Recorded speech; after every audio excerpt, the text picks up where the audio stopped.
Good morning, Philadelphia. I am your host for Tiffany's Community Spotlight, Tiffany DuBois-Morales.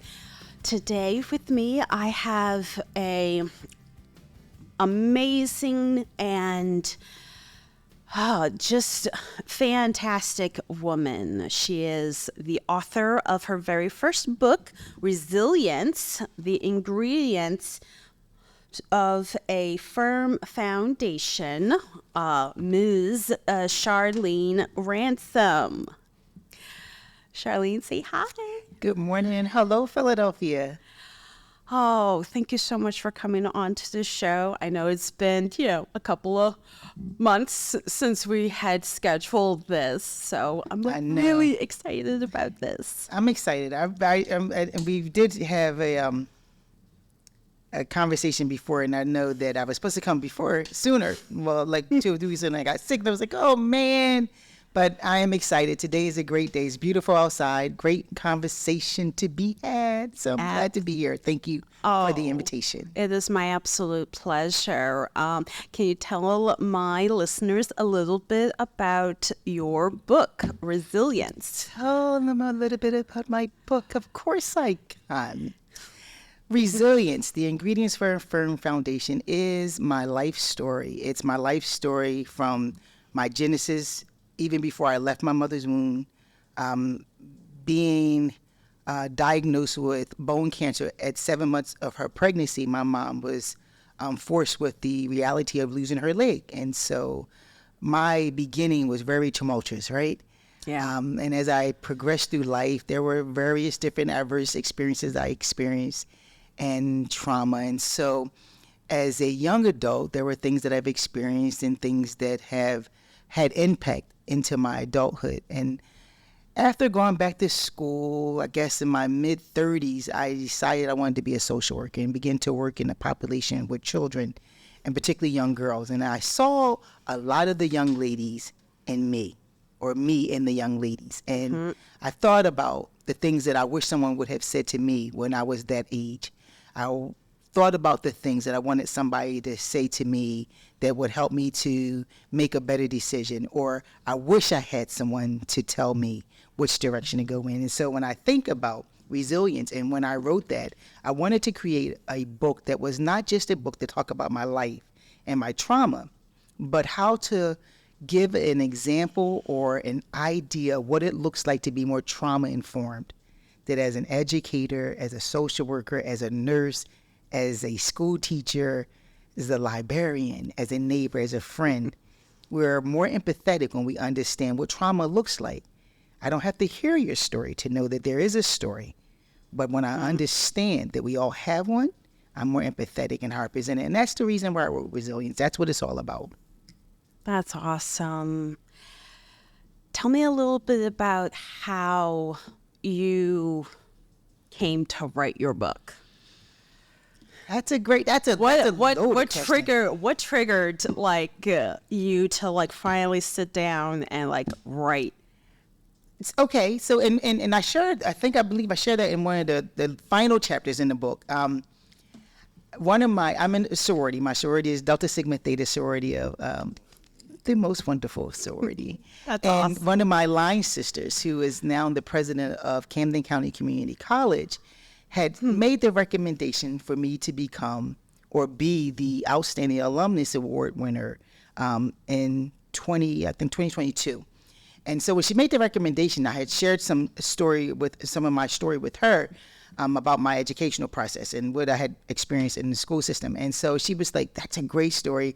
I think you should, consider this. And she made the recommendation, and they met with the president of the college at the time, and he agreed. And so I thought, okay, now, all right, if there was ever a time to begin to put something into action, this would be the time. And so I began to think more seriously about it. And probably about 2 weeks after that introduction with the president, I get a challenge to write my book in 90 days from another pastor friend, Pastor Joy Morgan. Man. And so 90-day challenge to write a book. And I say to people, it did not take me 90 days to write the book. It took me a whole year. But in 90 days, I got what was in my head out of my head onto paper. And then the work began. And so it was a challenge to, now I'm in a different position. People are expecting more of you, and they're saying you need to do or you should do. And people are seeing the value in you that you don't always see in yourself. And so that was the reason why I finally stopped and said, let's start writing. And I did. That's awesome. When we had met, God, I guess it was about a year ago now at this point, because, you're friends with Sylvia Bastani, who's Chief Impact Officer for Girard College, and they do a lot of work with single parents and provide, free board for them to get a quality education, first grade all the way through high school graduation, which is awesome. But it was really nice meeting with you. And then it was just kind of like, all right, let me read this book. And I couldn't look at it, let alone touch it, for months after I had read it, because it was just very emotionally ringing. Do you want to tell everybody kind of like the whole, like what chapter really resonates with you within the book? Because, for me, it was chapter 5. So, Tiffany, this is the thing that I did intentionally. And my editor I think I drove her crazy on numerous occasions. But I refused to title the chapters. I refused to title the chapters because it would give a definition to something that not necessarily fit each chapter. Yeah. And so I intentionally selected a statement or a quote that fit the moment, right? So I don't even know what chapter 5 is about. Chapter 5. Let's go through that. Right. She can be attractive, intelligent, and successful, and yet feel like she is unworthy of love or see herself as less than. Chapter 5. Unknown. Yeah, chapter 5. I think chapter 5. Now, I hold my words here. Yeah. Chapter 5 was when you talked about not being able to say no. Okay, I wanted to make sure that was the right chapter. Okay. Yeah. Chapter 5. Oh my God, the ability to say no. When I tell you that chapter took time to evolve. And writing that chapter was more therapeutic. So we talk about dating and relationships in chapter 2. And for me, let's go back a little bit. I had been sexually abused. And because of the sexual abuse, I did not quite understand the significance or the dichotomy that I was feeling with the idea that I had been abused and knowing that it was wrong as an adult, but as a child, I did not know it was wrong. And so I thought I was in a relationship with my abuser. I thought it was a relationship, despite the fact there was a 10-year difference and I was only 10 years old. So my perception of relationships and what love looked like and what that meant or what intimacy was very distorted. And so, and I'm also a person of faith. And so as a person of faith, we believe the Bible says you should abstain from sex. And so for me, I ideally, being in the church, and at that time, when I began to write that chapter, I had gone through a series of different dating relationships where I realized that I needed to figure out what it was that I was doing wrong, and not necessarily the person. So working through the conversations of understanding what is it about me that is attracted to certain types of relationships, and begin to have these conversations and begin to have them with myself, right? And then I begin to think, okay, so what do I know about intimacy? What do I know about sex? What do I know about relationship, right? And I really struggle with it. I mean, and when I say struggled, I didn't even understand what intimacy was. I thought intimacy was what you did sexually. your sexual acts. I didn't know it was something far greater than that. And so when a man would ask me questions without hesitation, I would tell you what my intimate moments were, right? With no fear and not even understanding that and thinking that I'm being open and I'm being communicative and I'm giving him that, because that's all I knew, you see, because see, as a victim of sexual abuse, my abuser always did what we did in secret. Yeah. And the only thing about intimacy that I knew was what he did with me, right? So I didn't know it meant anything other than that. And almost every relationship was a secret relationship. And so at some point, my life will begin to understand, okay, Charlene, almost every guy you're dating has these red flags that are popping up. And why do you keep going back? And I begin to recognize the red flags and recognize my own signs and my own transitions from one to the next. And then I would just begin to say to myself, what you're doing is not changing anything because you continue to do the same thing and expecting something different. And so I stopped dating. I stopped dating for almost 2 years until I wrote this chapter. And as I got to that chapter, I remember telling a story. And I wrote the story, telling the story about it, the last dating experience that I had, that I thought this was it, right? I knew he was single for sure. Yep. Thought, well, this got to be the sign. He is the one. He's my dude. We're going to go to Florida and get married and have the happily ever after. And date 1 was amazing. We had this conversation. We're in the park, the beautiful skylight of the city in front of us, and we're just having great conversation, and we talk to the wee hours of the morning. Yep. And I take him back home, and then the next day we do the same exact thing again, right? But when we do the date the second night, it was what happened that night that allowed me to understand the value of my no. Got to read the book to get the whole thing. But I will say this, because as a 10-year-old, someone took something from me. Yeah. He was persuasive at taking it from me. He was intentional at taking it from me. And he was good at taking it from me. And because he took it, he didn't ask. So therefore, I didn't say yes, nor did I say no. And I never understood the value of no, because I've always been submissive. Yes.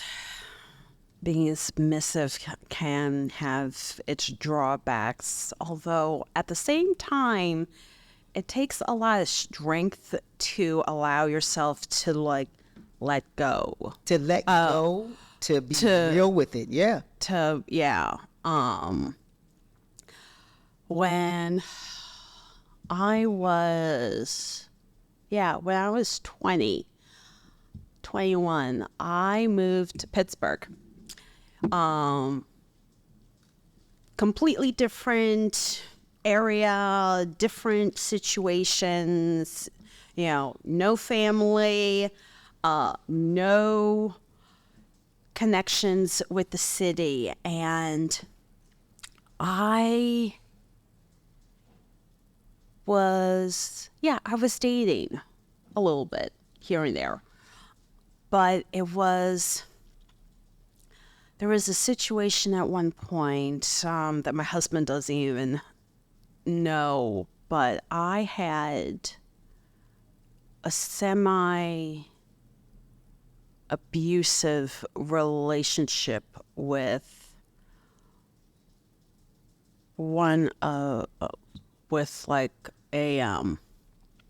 with a gentleman, and it took a lot of time for me to kind of get out of the situation. I had finished school. For all intents and purposes, I was, helping to run a cleaning company, and my ex-fiance, he was never close with his family. He would, make friends with the expectation that at some point they were going to screw him over. There was a I had kind of limited contact with my friends that I had made connections with and had grown over the years that I had been there, and I didn't see a way out. I'm very lucky that my mom and my stepfather came and got me. We packed everything up. We got into the van and we drove through the night to get back to Philadelphia. And for a while, it was just kind of like I needed to take a break from dating because I've allowed what my father did to me over the years to just affect how I treated my relationships or how I was within my relationship. So chapter 5 for me really kind of hit home just because it was like it's difficult to it really is difficult to say no, like this is not right. You're supposed to respect my opinion. You're not supposed to try to like isolate me from my friends or put me in a situation where I have to solely rely on you. So it's for me now. It was interesting. You mentioned your father, and when doing that chapter in chapter 5, and talking about my dad, I grew up in an environment where, unfortunately, sexual activity was more open than it was closed. And we grew up watching pornography, very common. And when I say so common, it was as common as watching the Brady Bunch or the Cosby Show in our house. Mm-hmm. It wasn't as if my mom thought that my dad was going to harm us. She never thought that. She didn't think that, she always thought that, he loved us and cared for us. And it was just different for us. I grew up with a very different family dynamic. And that's something I share in the book as well. But when I think about, my concept of sexual acts, right, was based off, that's why my understanding of intimacy was so distorted. And the idea that the last relationship that I talked about with the gentleman that took away my no, because we had a long conversation for days and hours on end about what it is that I was expecting from a relationship or looking for or needed. And he said the same thing. So when the second date occurred, and he just abruptly says to me at the end of the second date to stand up and take my clothes off, I didn't say no, because I never knew that was an option. Yeah. It wasn't forced. It wasn't rape. And I don't want to give it that. But he took away that no. I don't want to give him the power. I don't want to make myself the victim. But I didn't know that I had the option, right? Yeah. And even though we had these conversations and he had whatever, I reasoned within myself why it was okay for me to say yes as opposed to saying no. Or not even to say yes, to be compliant. Mm-hmm. That's probably the word we should use, compliant. And so being in any situation where it's abusive and you know it is, it's a matter of owning who you are as a person. To be able to say to yourself, I deserve better, that I don't have to stay here, that there are angels that come into our lives that give us the way of escape so that we don't have to stay stuck. And then we have the tenacity and the resilience to be able to stand up and say, I deserve better. Yeah. You don't deserve to isolate me. You don't deserve to harm me. You don't deserve to make me feel less than. And so we make those conscious decisions. When I left him, I knew, because I had begun to understand what it is I wanted in a man, not necessarily what I thought he was giving me in return. And if for nothing else, I learned how to, as I learned during the pandemic, watching a podcast, or not, it wasn't a podcast, it was like we had those clubhouse conversations people have. And the lady said, we don't take time to observe the data. And I thought, wow, what a crazy, interesting statement. For me, it was more of I make a uninformed decision and I never observed the data. I ignored every red flag. We don't go to the store and make any major purchases without first reading the reviews, doing a Google search for everything that we want. Yep, pretty much. Right? We do it inside out, upside down, everything. And it'd be for something for $500.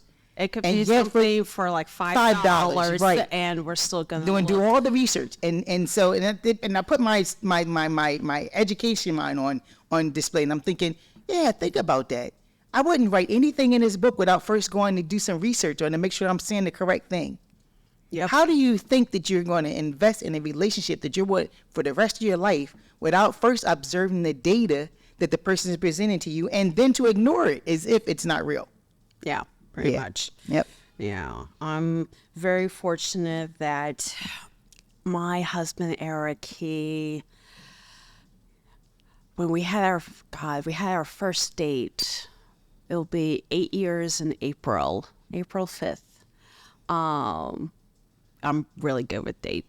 That's awesome. I'm really good with dates. I'm still not good with them. My best friend is really good with dates, birthdays and everything. Not me. My God. Yeah, pretty much. Like today's also my mother-in-law's birthday. So it's like, yay. Happy birthday. Yay. But our very first date, we had met for coffee at a shop that isn't open anymore in House Square, Joe's Coffee. Fantastic cappuccinos. And then we wound up walking over to Park because I love French food. And he wound up treating me to dinner as kind of his belated, sorry I missed your birthday, because we had met literally a week before my birthday, and we were gonna meet up again later on in the week. Also kind of before my birthday, but he disappeared for a little while. I'll tell you guys about that another time. But I looked up from the menu, and he had this look on his face, and I was like, what? And then it was just kind of like, this is nice. This is really nice. And we've built our relationship around communication and having the difficult conversations that, people that have significant age gaps always or should always try to have. Do you want kids? Where you want to live? What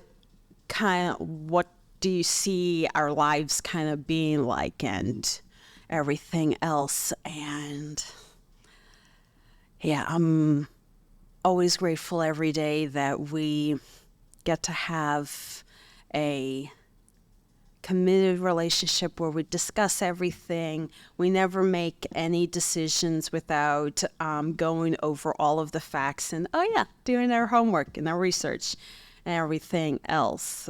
So I'm always very, very grateful for that. We'll be marking 5 years as a married couple next October, which is awesome. Okay, you just had an anniversary. You just came back from your trip, so happy anniversary, and thank you for sharing that. That gives me hope. Yeah, gives me hope. Yeah, we have a lot of friends, and we have one friend, Alyssa. She is finally dating a nice guy, and he's super sweet, and they travel and like to do a lot of hiking and a lot of outdoorsy stuff, and biking and other stuff and everything. But for the longest time, she always looked at our relationship as the roadmap of, okay, this is what I want. What our other friend Randy really, really wants as well, although she has horror stories about the dating scene out here in Philadelphia. Tell Randy we can write a book together. We can write a book together. The dating pool is really dirty. It's very dirty. That's all I'm going to say. I know. In my most clean version, it's very, very dirty. Very dirty. Yeah, no. I'm very, very grateful that I'm a happily married lady. So it's yay. always a good thing. But what advice would you give for, I guess, the single ladies of Philadelphia, or, single parent, or, maybe struggling in their relationship or anything? Listening to you tell the story of you and your spouse in the process of what it takes to maintain the healthy relationship, and communication and things of that nature, just made me think that I think on relationships. One, I remember I had lost a really dear friend who was more like a mother to me. I talk about her in the book as well. And Miss Robinson had passed away, and when she had died, it was a loss that felt like I lost my soulmate, if that makes sense. It really had a unique and beautiful relationship. She was like that mother figure, taught me how to love my mom, how to be a nurturing parent, how to be a lady. She taught me so much. And with the grace of that, I remember thinking when she died, what it would look like in a relationship with a man. What would that look like? That unconditional love from someone, and the idea that intimacy is not just rooted in sex. Right. So learning that, putting that in my head, trying to figure that out, I remember asking God to give me direction on what it is that I should look for. Because if I'm going to seek out something, I need to know what it looks like when I see it. And so I began to contemplate what a partner would look like and what it is that me, Charlene, needed. And so I thought about me, not what the partner what would come with. What do I need? What do I need to be mentally stable? What do I need to do within myself, right? Managing my emotions and having boundaries within myself. When you have those boundaries and those basic things, and I say basic because they belong to you, not that it's always easy, but when you understand who you are as a person, then you're better able to present yourself to someone else, because you're not dependent on someone to bring you happiness. You're not dependent on somebody to make you happy, fulfilled, or any of those things. But at the same time, what I've learned, even as I talk to people now, is that because of those hard conversations I had with myself, I could be in a conversation with someone who's trying to shame me or want me to feel less than, or doing it to somebody else, and I can immediately identify it and observe it and then call it for what it is and give it its own place. It don't belong with me. You can have it back. Yep, I'm a big girl, but guess what? You're not going to call me fat because you think it's going to shame me. Pretty much. I am African American, but you're not going to make me ashamed because my skin is darker than yours. I do have kinky, coily hair, but you will never make me ashamed of my kinky, coily hair, because guess what? I was born this way. I was designed this way. I am fearfully and wonderfully made. And so if I could give any advice to a single parent raising a child, to a single woman looking for love, to anyone trying to figure out who they are, start with yourself. When you know who you are as an individual, you'll know what you are willing to take and what you're not willing to accept. Start with yourself. That's the greatest gift you can give yourself. Your own sense of self-worth, self-efficacy, and self-love. Excellent advice. And I completely agree. It is, and it can be very difficult to just kind of look into yourself when it's very hard. It shouldn't be easy. I don't think it ever will be or ever has been for a lot of people, irregardless of whether you're a man or a woman, a part of the LGBTQ community or not. If you always listen to what everybody else is saying about you, it can definitely color your relationships. It will test what you think you're able to handle or able to tolerate. And it's... You know what, Tiffany? Let me tell you. When they told my parents I was unable to learn, I heard that. I heard that. I lived it. I believed it. for years. When I failed out of college, I believed it. I knew it. They said I couldn't learn. I knew I wasn't going to, but I kept pushing. You can believe whatever you want to believe, but this is what I understand, that you can exchange the lie for the truth, and you can discover what you can do, right? I talk about that in the book, the can and can't. Learning what you can do, learning who you are, learning your strengths, your abilities are. Once you know that about yourself, you become that resilient, powerful person, because then you realize they said I couldn't learn, but then I went back and I found out I can learn, and I learned enough to even graduate. And I didn't just graduate, I graduated with honors, like, you know, the blue and gold cords hanging around your neck. And I had the nerve to do it more than once. I graduated from Bible college, and then I went to community college, and then I got my bachelor's degree, and I got my master's degree. You can't tell me I can't learn. I'm resilient. God said I'm the apple of his eye. Can't learn. There's nothing you can't tell me I can't do. And so, people can tell us one thing, but when we understand who we are, and you have to find that for yourself. You have to find that for yourself. Find that for yourself. I definitely agree. The other day, I was in the mood to make clam chowder soup. One of my favorites. Oh, it's lovely. When you get that right ratio of the soft potato and then perfectly juicy and tender clams and like a nice flavorful cream sauce. It's lovely. I didn't have clams. I used shrimp instead, and I what was I missing? Oh yeah, I was missing stock. So I made my own stock with onions and tomato and celery and carrots and everything else. And the recipe doesn't call for garlic, but I love garlic, so I sweated that out along with the onions, and then I added in the homemade vegetable stock, and then threw in the potatoes, and finished it off with an herb salad of dill, parsley, and mint, and the already peeled and deveined shrimp. And you know what? My husband said, best clam chowder soup ever. It was just warm and rich with just a little hint of spice.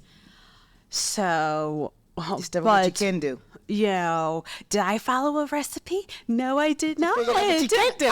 That's no, I did not. Because, recipes call for things like tomato paste for some odd reason when you're making your stock, or, adding salt to your dish. Don't get me wrong, salt's great, brings out flavors, but I don't like a lot of salt. That's why I make my own stock. It said, salt, go and salt the potatoes ahead of time. And you're supposed to have, you're not supposed to do heavy cream. You're supposed to do like half and half. And butter's like, please, I want a richer flavor, so I'm going to add heavy cream. Forget the half and half, because that's just basically milk. That's just, light and everything else. But it's, through cooking and everything else, it's where I like to go. It's where I can think about, what I've read or what I've sent out, figure out the plan of action for whatever the situation may be. It's my calm place. And in your book, you talk about, what you need to do to figure out yourself. How do how would you apply what you learned writing the book to just kind of becoming comfortable, I guess, with yourself and with... Listen, by the time you write, by the time I got to chapter 5, like I said, remember the book was written and I had to go back and redo it. And it was my editor at the time I got ready to do chapter 5. And I was, we were doing, at this point, we were doing line by line, word by word editing. Oh, God, is that tedious.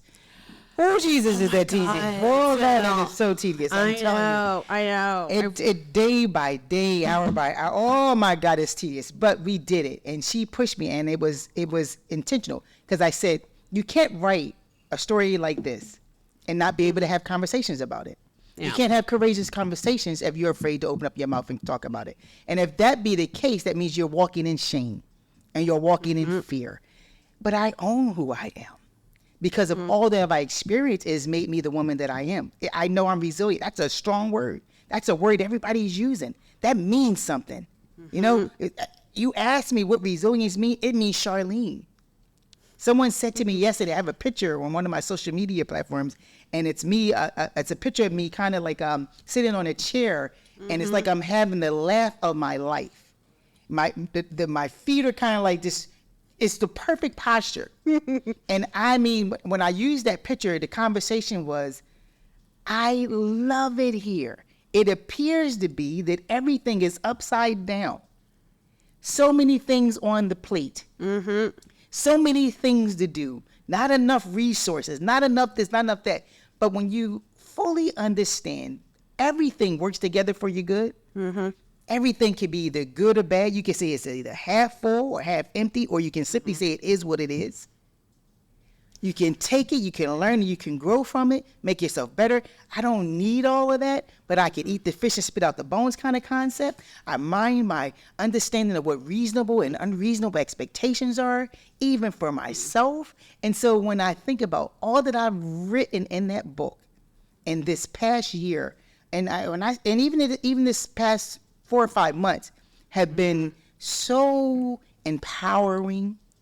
I mean, like the space of knowing who you are, even amongst your friends who see you every day, your cheerleaders, the ability to be able to be true to who I am and learning boundaries and all those kind of things. It's been so empowering. It's even after writing the book.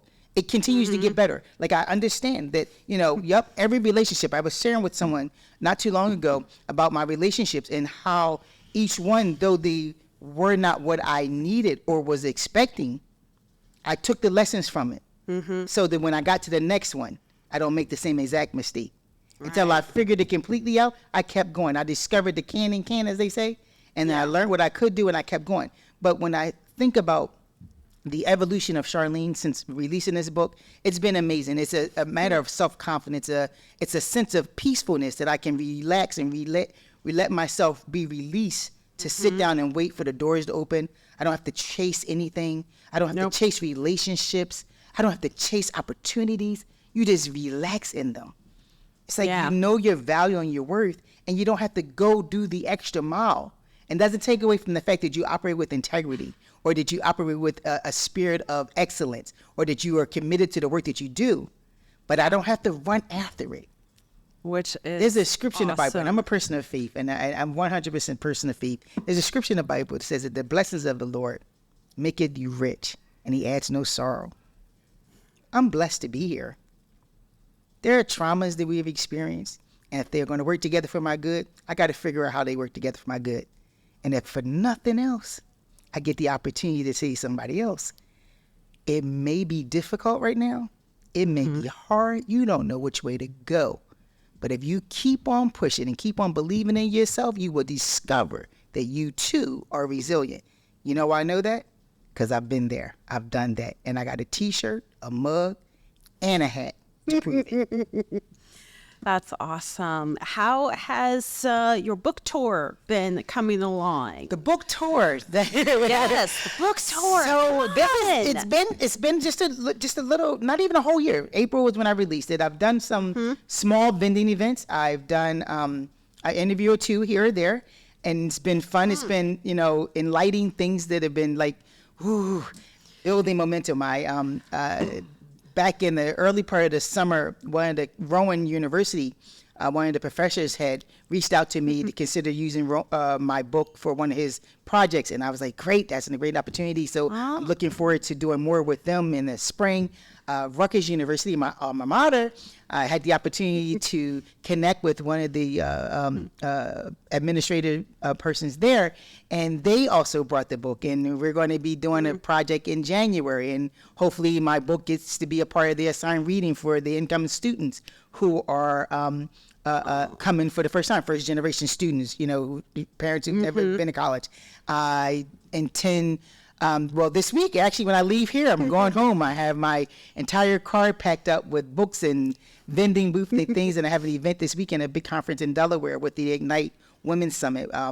And I'm so excited. I'll get to facilitate a courageous conversation. I'm going to be selling books and looking forward to what's going to happen in the spring. I got an email last night, and actually two from my sorority. One just reminded me that we have this international tour that we do with authors who are within my sorority. And then my particular chapter had made a recommendation to doing something. So there's so many different conversations. And we mentioned Sylvia earlier, my dear heart friend, the Queen of Green. They're supposed to be doing a project together. So there's so many different things that are coming up. I find that since the book is released, at first I thought I need to be at every event. I need to go to everything, and I need to sign up, and I have to be there. No. Yeah. Oh my God. No. And so learning being selective of the events that you actually go to versus what somebody might say is, rumor mill, Charlene Ransom's going to be at my event tonight or today. She'll have copies of her book for people to purchase. And if you want her autograph, great. You can get it right there. So for an extra $20 per person. Yep. I've done some things. It's been great. It's been great. Keynote speaking and things like that. So I'm excited. I think that moving and going into the new year is the end of the year. I'm excited about the rest of November and December, spending time with family and my friends, and then starting off the year with a whole lot of activity because, hey, there's a lot of work to be done, and a lot of people need to know just how resilient they really are. Have there been any other schools or universities that would... Not yet. Let's just talk. We're available. Resilience, we're available. We were good at helping with developing curriculum and everything. Yeah, we're ready. Oh, that is awesome. I'm kind of thinking back to my various alma maters, Community College of Allegheny County, which is out in Pittsburgh. They have a very robust social work program, and Delaware County Community College is also like a really good school out here. And one thing that I always find interesting is how people approach, education and learning and everything else, and figuring out how you're able to work through like all of the different courses. I mean, I know that when I had to take, psychology and sociology, I loved those courses. They were my two favorites. History and understanding people. Besides like English Comp 1 and 2 were just like English in general, and transitioning into communications and public relations and advertising for my concentration. It's always a lot of fun, and my last alma mater's Widener University, their social work program is pretty awesome. Very comprehensive, and I considered them when I was doing my master's. Oh, yeah, I love Widener. They're very hands-on with all, regardless of like your major or your degree program. Very small, intimate They're college. very hands-on with everything, and there's a lot that you learn over the years of going to school, and it's kind of like, okay, this is great. This is good. So it's always good to see, you still maintaining your connections with Rutgers and with Rowan. I know a lot of people at Rowan. So it's absolutely amazing. I guess my last question for you today will be, any travel plans besides the conference in Delaware? I don't, not for the rest of the year. And I'm gonna tell you, I'm a traveling person. I intentionally travel just to visit art museums all over the world. And this year, released the book in April. I have been. I'm trying to think what I did. Went to the Martha's Vineyard for a week this summer. Aww. Spent a couple of nights with my family up in New York.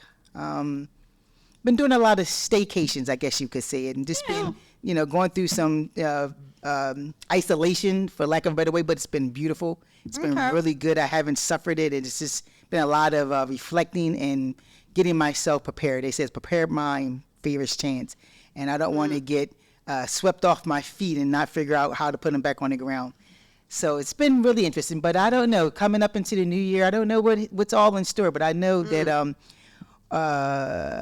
in October, I'll be going back to Dubai for the 4th time. Wow. And in August, my family, we've already made arrangements to go to, I want to say Morocco.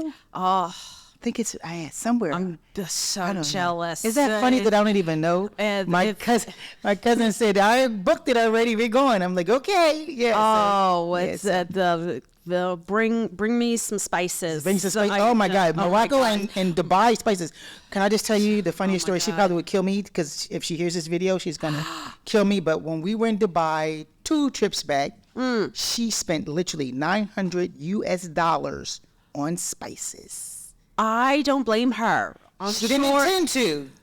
But I just, and thank goodness she's a chef, so she does a lot of cooking. Exactly. But she went crazy. It was like spicy. Oh, I didn't even know. I wouldn't even know what to do with them. What would that go on? Does it go on fish? Does it go on? What is that? I wouldn't even have a clue. No. Listen to you saying you sweat the potatoes and you sweat. I was like, what? These fancy cookers, yeah. Oh my God. Yeah, I'm sauteing. That's it. Yeah, well, that's basically that's the same thing. Okay, see the fancy word, sweating, sauteing. Yeah, okay. Saute is just the fancy version of sweating a certain ingredient. Oh, wait a minute. So saute is the fancy version. Yeah. I'm winning. Okay. Okay. I got you. No, there's a lot of cooking lingo, but no, oh God, 900 on just spices. On spices, and there was so many spices, Tiffany. That day she had to unload one suitcase to put them in while we were right there at the counter to get ready to board our checkout. No. But I said to her, she uses them. She uses those spices. I said everybody would have had spices for Christmas presents that year. Everybody, I'd have been like, you get some curry. I got some paprika for you. I got some whatever this is and whatever that is. Everybody's getting spices in the bag. That's what everybody's getting for Christmas. Perfect. Yeah, I would have had a lot of fun with that because I love a variety of different spices. They had like 5 different curries. Yeah. Yeah, I didn't know that. Well, no. Yeah. There's a variety. Actually, there's more than 5. I'm sure, right. There's probably more than 5 because it depends on the culture. Because when you hear the word curry, you automatically think Indian or like from India or Middle East, period. Or like the Middle East, although there's also Africa too. All over. There's Malaysia, there's Thailand, there's apparently here in America they like curry too, because I'm telling you, my hairstylist said, bring it back to me, Miss Charlene, I will use it. She was very happy. Oh yeah. No, I love spices, and you can my next trip I will make sure to bring you some spices back. Oh my God, please! I love a good spicy, high level of heat. I'm fine with. I got you. I'm Morocco. We getting spices for you. Yeah. Oh, thank you. Thank you. Yeah, but I wanted to thank you so much for coming on to Tiffany's Community Spotlight. As a reminder to everybody, you can stream Tiffany's Community Spotlight on Apple, Spotify. You can do the video version on YouTube or wherever you stream your podcasts. I am your host, Tiffany DuBois-Morales, and thank you.